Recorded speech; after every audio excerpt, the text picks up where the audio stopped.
How's it going, y'all? Aiden Anderson here with the last of this year's candidate Candids. In this series, we talk to candidates running in the local elections to learn more about them, their platform, and what they hope to do in office if elected. We're focusing on the county level races this year, and in this video, we've got Latah County Commissioner candidate Mark Thorne. Let's get into it. This has been an election where, on the county commissioner side of things, we've seen a lot of new faces to a lot of people when it comes to people involved in the county, and you're one of those new faces. So if you don't mind telling us what motivated you to run for county commissioner, and what made the job appeal to you as something you might want to pursue? Well, first off, I was asked to run. I was asked to consider being a candidate, and not something I had thought about, had ever considered before. That's not really, that wasn't in my wheelhouse. But I've been, since 2019, well, there was a few month break between election and reappointment, but I'm on the board of the Moscow Food Co-op. Ah, okay. And what I've learned in that experience is, you know, we really only work, we work mostly with policies, right? So we have two different types of policies that we work with. We have the policies for the general manager, who's the board's only employee. So we only, you know, that's our one point of management contact. And then we have our own policies that manage our board activities. What, you know, are we doing what we're supposed to do as a board? And over the years, I've realized that you know, those can be very powerful, and for good or bad, both. And so that's an interesting component of what I've learned with the co-op. But also the thing that is appealing about that is the distinction between accountability, maintaining accountability, and empowerment. And so the accountability component, right, is making sure that we're up to snuff on our policies. And if not, what can we do about it? The empowerment component is what I find really most appealing, and why I even considered the county commissioner role, is that my philosophy is that, you know, you inspire people to do their best. And the empowerment is that part of it. That, you know, in this case, we hire a general manager. We don't micromanage. We want the general manager to perform the way the general manager can perform, and to the best of their ability, whoever it is. In this case, her ability. And so I thought about that, and I thought, well, maybe I can bring that with me, those two, you know, aspects with me to the county commission, and be a positive force or whatever benefit to the county in general as part of county government. So that sounded appealing to me, and that's why I decided to go ahead and get in the run. Yeah. And as far as those two things go, accountability and empowerment, correct? Yeah. Are there any particular areas of the county where you think either one of those would deserve particular focus, as regards whether that's a policy that the county has in place, or a program, or initiatives with the people? Is there anything where you see those skills being brought to bear in particular? Well, I think so. As you know, we have elected officials, you know, like the sheriff, the assessor, the auditor. Those are people that run their own departments, and the county, the interaction with those people is mostly budgetary. And so that's the empowerment element. Well, even accountability, but the relationship there is like, what do they need to perform their job that benefits the county monetarily, right? So that's a consideration. And then in the other departments that the commissioners oversee, absolutely, it's like the empowerment component is you know, providing, I don't know if that's the right word, providing the inspiration or the not standing in the way of the drive to do a good job. But if there's issues that come up, we have to ask why, and we have to ask if there's what can we do about it, and I think that's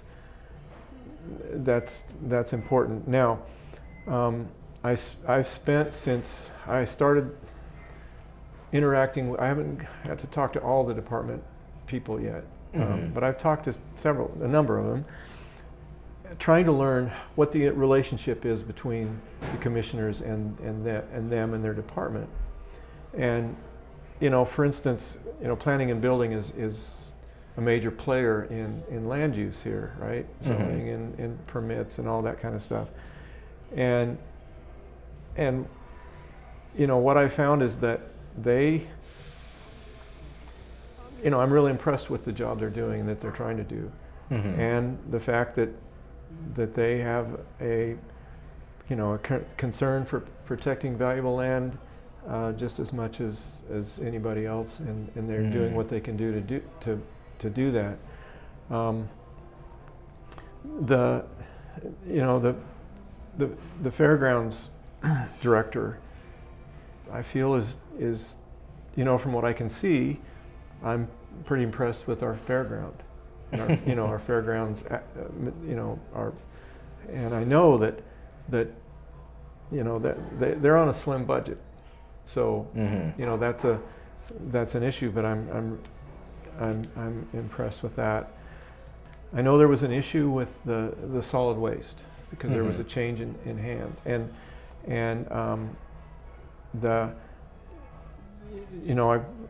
I kind of from the periphery kind of watched how that played out, and recognized that I was actually told or informed that the commissioners kind of had to step in and to see what was going on with service that wasn't being provided or not provided, maybe provided in a little different way than people expected. So I guess that's an area where a change in personnel, company that was doing the solid waste created an issue, and they had to deal with that. But I don't, having not been a commissioner already, I haven't seen all of those interactions. Where can we have improvements or more efficiencies or change in directions that can be affected by the commissioners themselves. So that's something I'm looking forward to, if elected, paying close attention to, because that's part of the job, and so that's something I take seriously as well.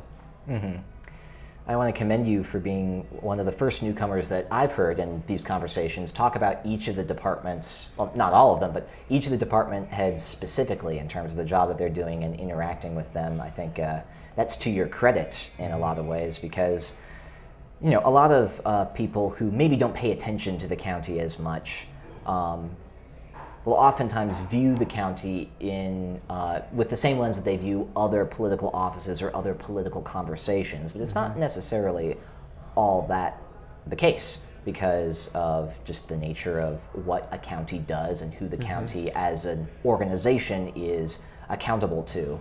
And so being able to get the experience, what experience you can ahead of the job, if you get the job, if elected, is, I think, pretty commendable. Well, it's like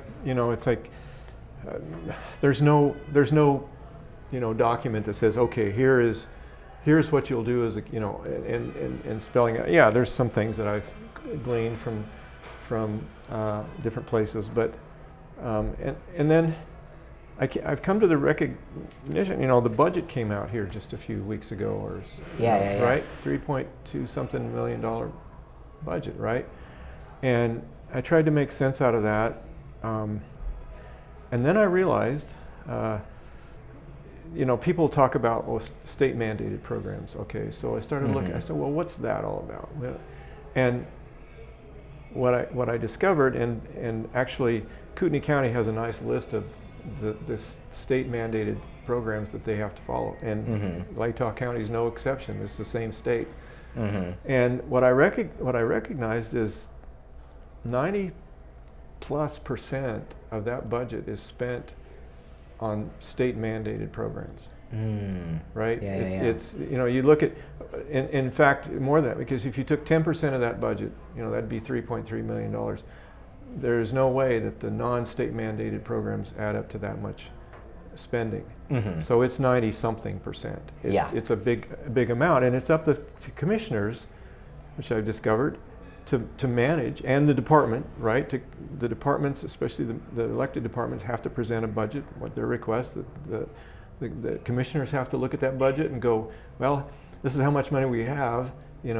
How do we come to agreement on what needs to be spent in this department?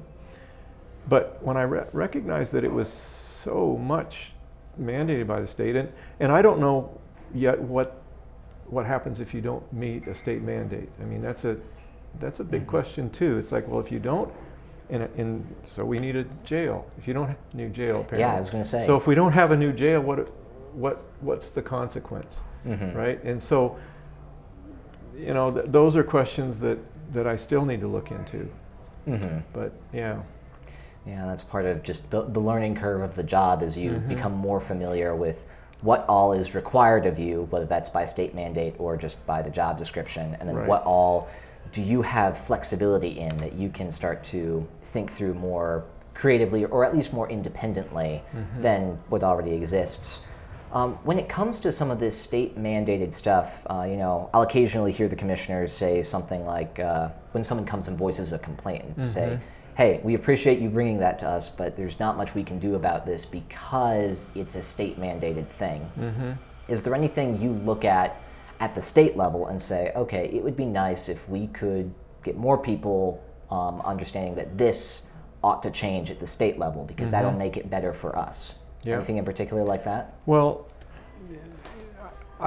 from learning about the process, what the options that we have for, say, funding the jail project, however they at this point, and if I'm elected, I'll be part of that team. But what are the options, right? And so one of the things that comes up is the local option sales tax, right? So that's an option, but apparently, at some point in time, Latah County didn't take advantage of that or sign up for it, or something happened where we can't use that as a tool to pay for that, or help pay for that expenditure. So that's there's an area where we need to have a communication with the legislators that are in charge of those state codes, right? And as well as other maybe non-code related issues, whatever those may be, between the county and the state. But so that's one aspect. I think that I'm trying to educate myself on school funding here in the state of Idaho, and that's and as I've discovered, it's a kind of bleak,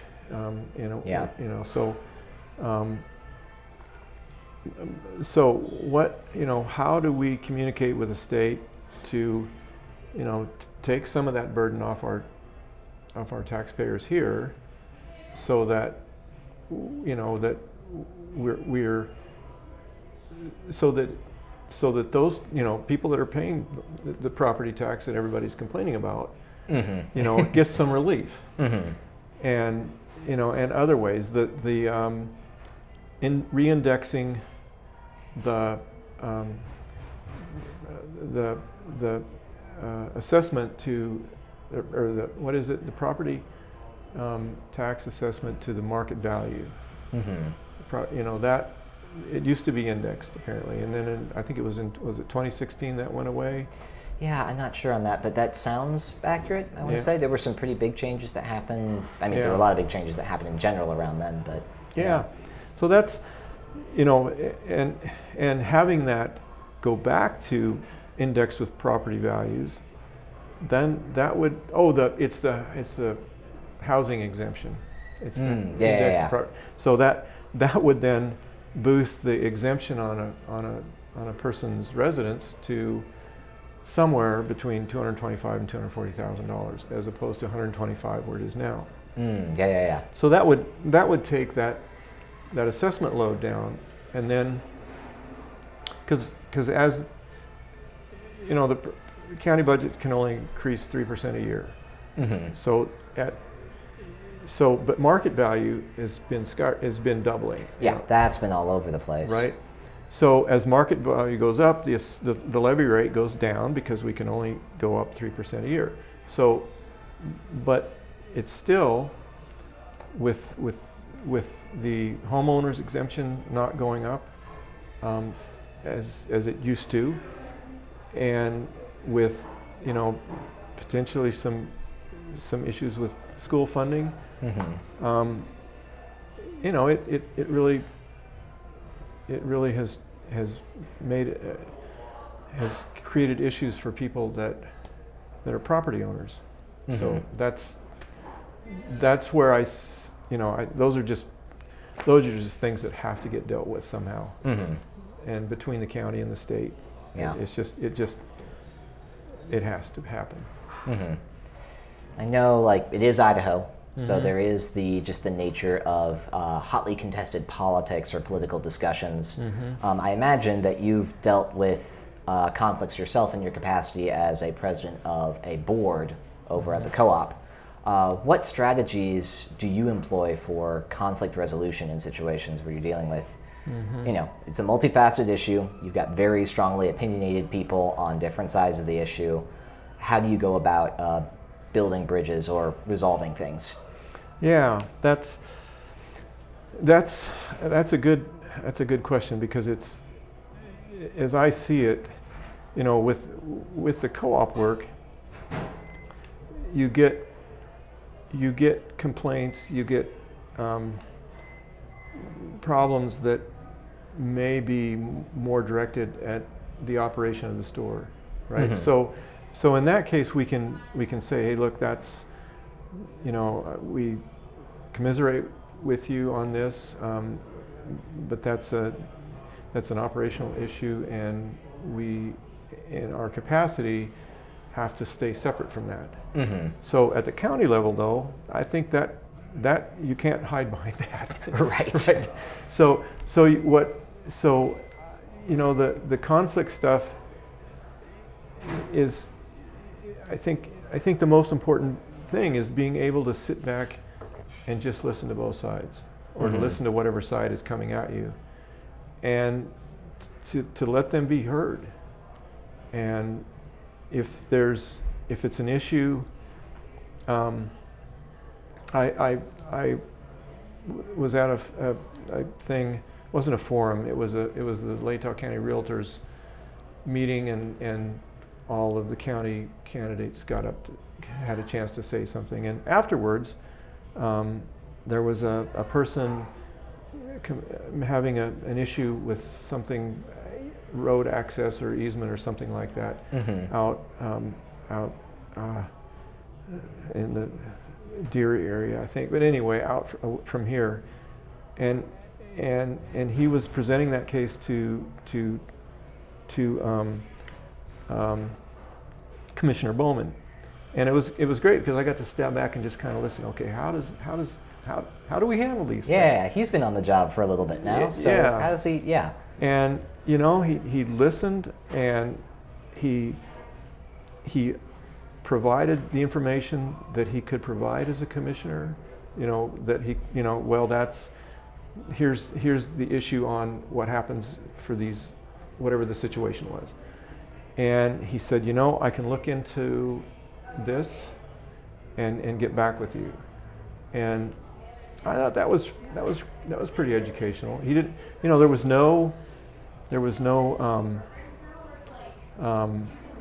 defensiveness. There was no, anything like. So that was kind of a good learning, or a good observational experience for me. But I think that's what you know, I've had people, even as a candidate, talk to me about things that they were concerned about, and which I guess is fair, but I can't do anything about it yet. Right? So things like, for instance, weeds, right? Yeah. What are we doing about these noxious weeds? And what are we doing about, of course, you know, property tax is always on the is fair game, you know, about that, and so it's, in my mind, it's what I need to do is, you know, hear what's being said, provide information on what we may be able to, or what we can do, and if I don't know, be straight up honest and say, you know, I don't know, I'll find out. But you know, I've gotten to, I've attended some, and I've zoomed in on, or not Zoom, they use Teams, but videoed in on some of the meetings, the commissioner meetings, and I've been real impressed with the fact that it's a real problem-solving kind of atmosphere. You know, we've got this issue. What can we do about it? Or this is what's going on. We need you to know about it. You know, from a whatever point of view. So that's, you know, and the problem-solving thing goes. So I've been in agricultural research for a number of years, since I left my family's farm in 1986, actually, and went back to school. But the whole concept of research is that you're trying to come up with new answers, new knowledge, new information that helps solve a certain problem, or addresses an issue. And it's the challenge for researchers is not that they have the answer, but they challenge the answers that they've gotten in their research. You know, can we disprove this? You know, and really digging into, well, was that a real, you know, and so that's the other thing that I feel like my background in research has trained me to have that, you know, the skill and the experience in looking into stuff. It's interesting you bring that up, because I think that research component oftentimes encapsulates so much of what the commissioners end up needing to do when an issue is presented to them, and they're hearing about it for the first time, and they're trying to make careful assessments rather than just take something at face value and say, okay, this is an issue, we need to act, or no, this isn't an issue, we don't need to act. But at the same time, there's, you know, the difficult pressure of politics, which is people want responses in quick time. You know, people don't like when government moves slow, but that is the nature of government, to move slow a lot of the time. And so I suppose with that in mind, it's always helpful to make sure people know that their concerns are being heard and that steps are being taken to address them, even if the actual pace that needs to go at is slower than someone might initially like or prefer. I want to dial in a little bit on this weeds issue. We were talking a little bit before we started recording, but I'm curious to learn more about, because I know that the county has a noxious weeds department. I know that it is a crucial conversation topic, especially for a lot of the farmers in the area, but I don't know much beyond that as far as where the current conversation is. So would you mind giving a nutshell version of that? Yeah, and noxious weed department is one of those state mandated departments or services. So noxious weeds, and there's, for a weed to be classified as noxious, it has to meet certain criteria. I mean, it has to be a threat somewhere, and it has to be a threat that's worth spending money on controlling it. So that's kind of, in a nutshell, that's what makes a weed noxious. You know, but there's different levels of noxious weed. classification. So there's the base level is containment. So weeds like Canada thistle, and others that are they're beyond eradication. There's no way that we can get rid of them, but we can contain them. We can try to keep them from spreading. We can do what we can where we can, and not let them become an issue. Economically, Canada thistle poses an issue because in cropland, because the seeds are if they get into the grain in the wheat, they can be a problem for export markets.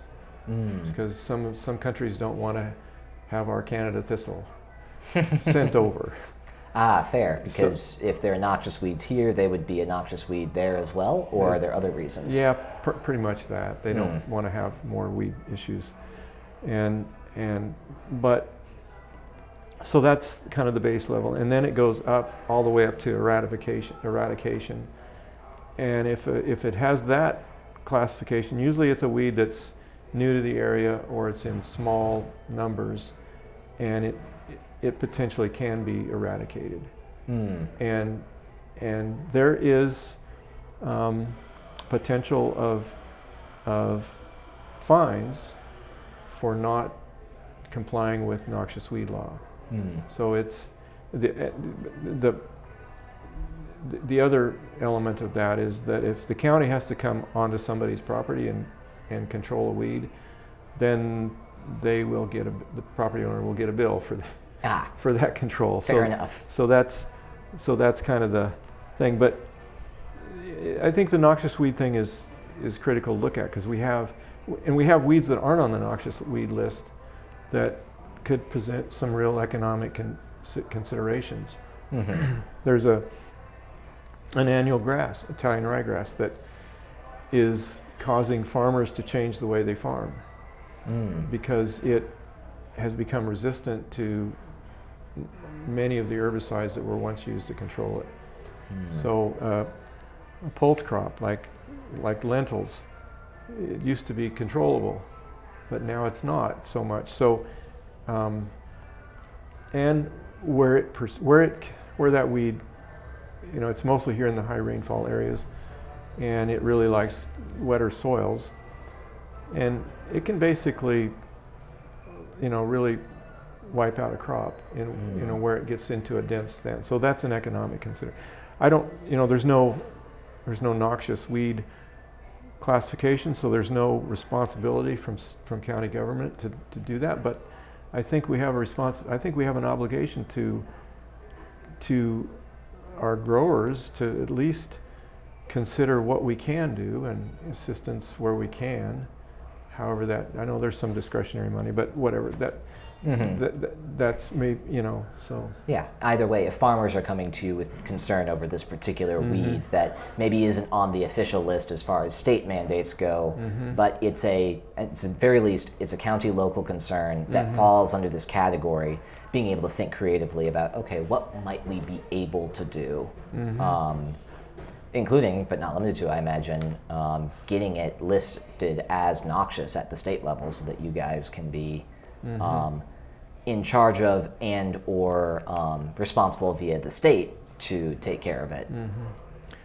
Yeah, and that's the reluctance. There's a new weed that's being proposed, and it's coming in from areas where it's been evolving essentially in crops that have been GMO crops that are Roundup ready or resistant to Roundup glyphosate herbicide. It's coming in. When those seeds of that plant come in, they're already resistant to if not more than one herbicide that can control it. So the concern down there is, boy, if this weed gets listed, are we going to have to destroy our crop because it's in the crop? So we have to come up with ways that don't kill don't take out the farmer while we're trying to take out the weed at the same time. Right. You're trying to protect these people's livelihoods ultimately, not destroy them. Right. So, it's a conundrum. Yeah, for sure. And that, like we were saying before, it's so interesting to see how elements of this conversation, it's just off to the side enough that many people wouldn't think to look into it, but there's so much of our way of life as people who live in Latah County that would be impacted by this tiny, this otherwise hidden conversation for a lot of people. And so that's just fascinating to learn more about. And also in what ways that the county communicates what we can be paying attention to as citizens, how we can be actively participating in the betterment of our own community. Yeah. Yeah. Well, it's interesting. You can go online or go to the hardware store or wherever and buy the cultivated form of this Italian ryegrass. And you can use it for a quick yard or erosion control. And it's coming in from most of this grass as a crop, as a species for this annual ryegrass is grown in the Willamette Valley of Oregon. And whether it's had enough exposure to these herbicides down there to come in with the resistance already is I think a question worth asking, because it'd be like the Palmer amaranth that I was referring to in the sugar beets and such. If you can go to the store and buy a 25-pound bag of a grass seed that can become a serious weed threat, we got to think that through a little bit. Right, and then it's not just Idaho that's involved, because if this grass is being grown in Oregon as a cultivated crop for people to use, now you've got interstate concerns that probably need to be mediated the way that, well, I guess you do see that in some ways where you're not allowed to bring certain kinds of fruit through certain areas because it's pesticide free, and or some of those, if you've ever driven across the California border, being asked about fruit you have on board or something like that. Yeah. So. Well, just drive up to, I think there's a sign between Adams and Whitman County on 23, and I think it's the sign is coming into Whitman County that you're not allowed to bring. Is it apples? Is it the apple maggot concern? Anyway, just here with that, I can't remember which way it goes, but there's a sign. Yeah, absolutely. And then, although I suppose if somebody coming from Idaho to Oregon gets asked if you have any grass on board, that may involve multiple interpretations right there. Yeah, that would be an issue. Well, I want to switch gears a little bit now and talk about the campaign process. Just first of all, I'll just ask, how's it going? I know we're only a couple weeks out before the election, but how has it been?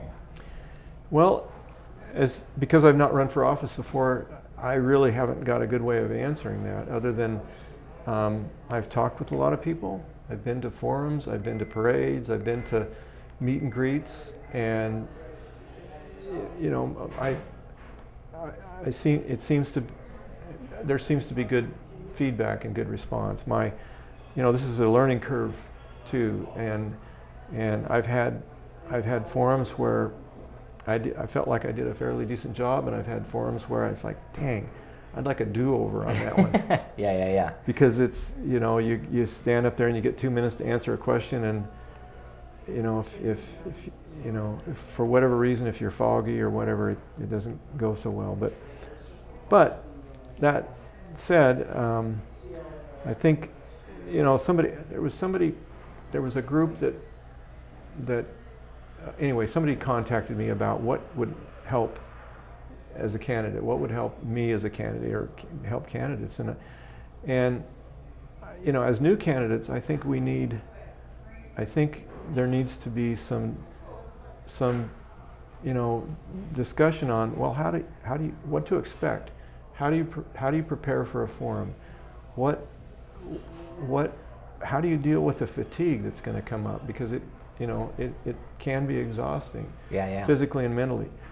All of those things that you don't think about on the onset. It's like, well, sure, we can do that.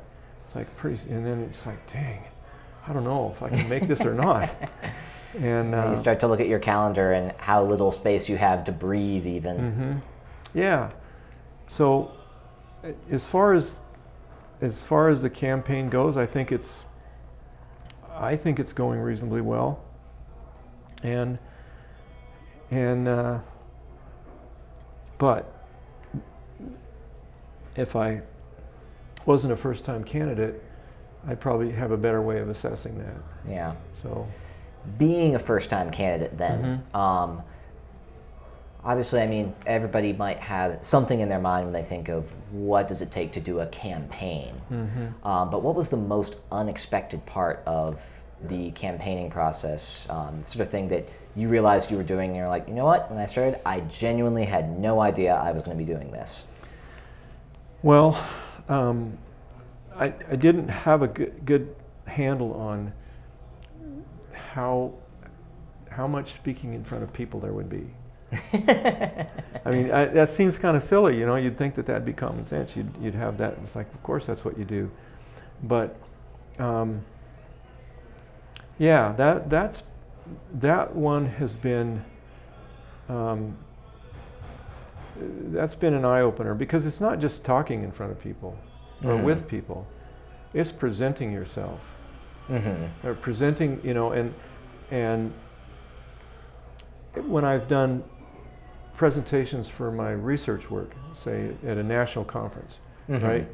Or for local growers here in Moscow, for the canola people, I've done several presentations for their meetings.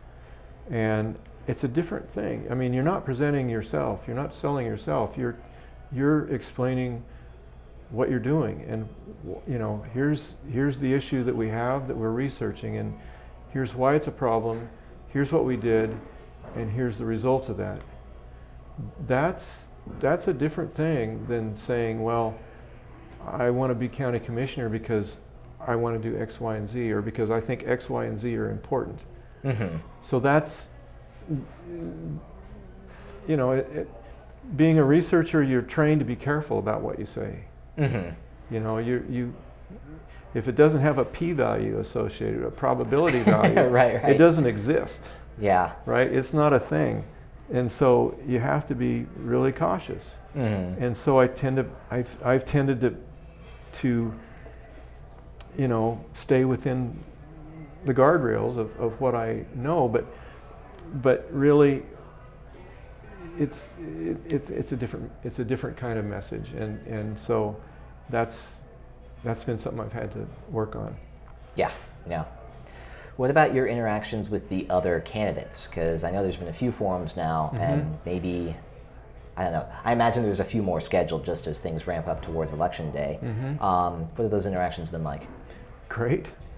I mean, I haven't had any issue with my opponent or the other county commissioner opponents. Well, they're not my opponents, but the other Right. people. I've had I haven't had a conversation with Chris Middleton. I've had conversations though with Sheriff Skiles and with James Fry on different things. I've never, you know, that's all. It's been very good. I mean, it's, you know, respectful and good feedback, or whatever we're talking about. Yeah.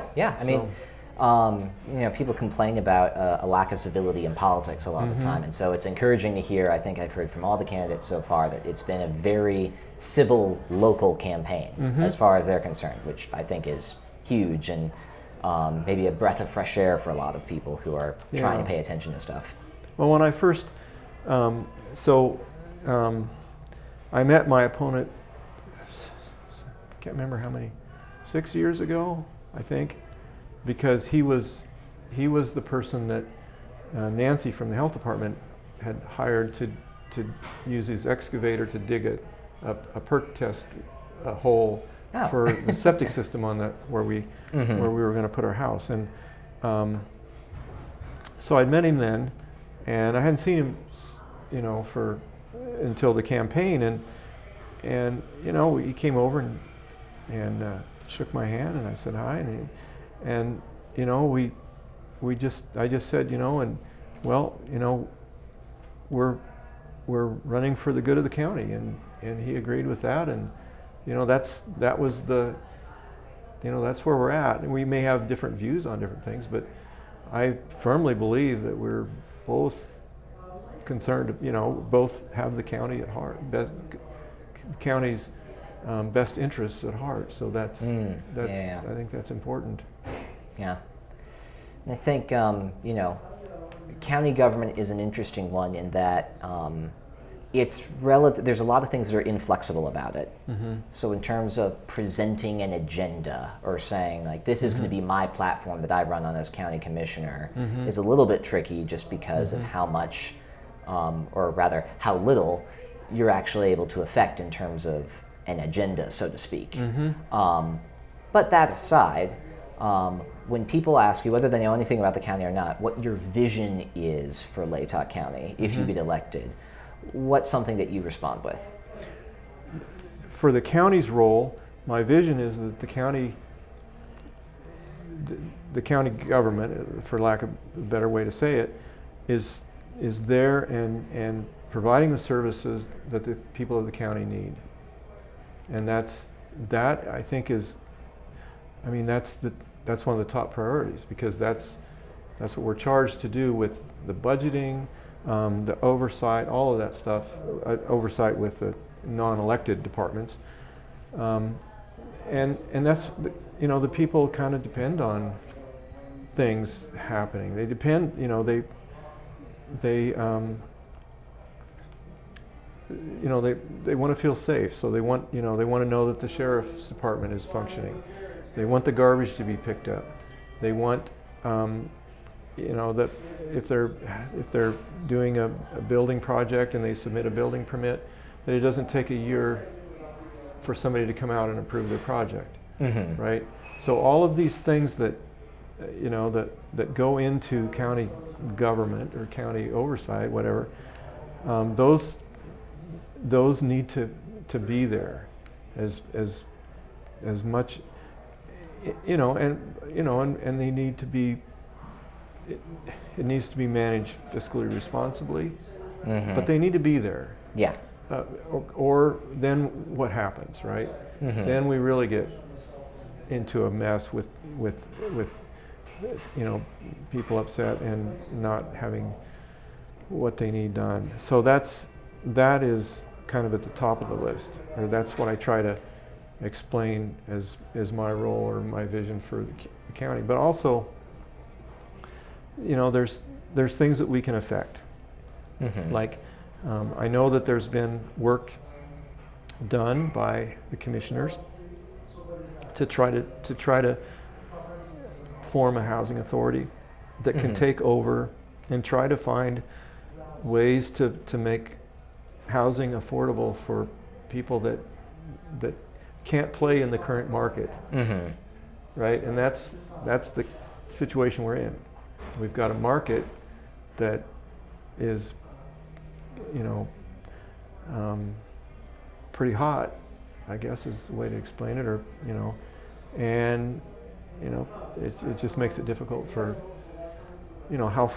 I asked the question someplace. I said, how far are we going to expect people to drive, where they can find affordable housing in order to work in wherever they're working, to provide the services that they're working to provide. So that's a concern, and then